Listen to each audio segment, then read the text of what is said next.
The United Nations Sustainable Development Goals are not much different to those of the African continent's development plans Agenda 2063. African countries are therefore required to include these two plans into their development agendas. Namibia is the current chair of the Implementation Committee of Agenda 2063, which is made up of Algeria, Cameroon, Burkina Faso and Rwanda. The committee has outlined the 12 flagship programs to be implemented over the first 10 years. The 5 ministers who are coming to Namibia so that we strategize on our work and to make our first report to the ministerial meeting, which is going to be in Kigali. So Africa is really serious in implementing Agenda 2063. Namibia's industrial development plans have long been addressing some of these ideals. Goals such as the eradication of poverty and the building of a resilient economy have been prioritized and timelines set.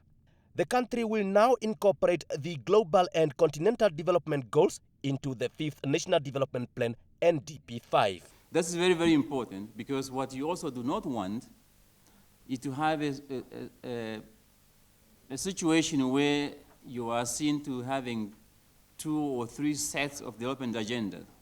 Where you have NDP5, you have got SDGs, you got Agenda 2063.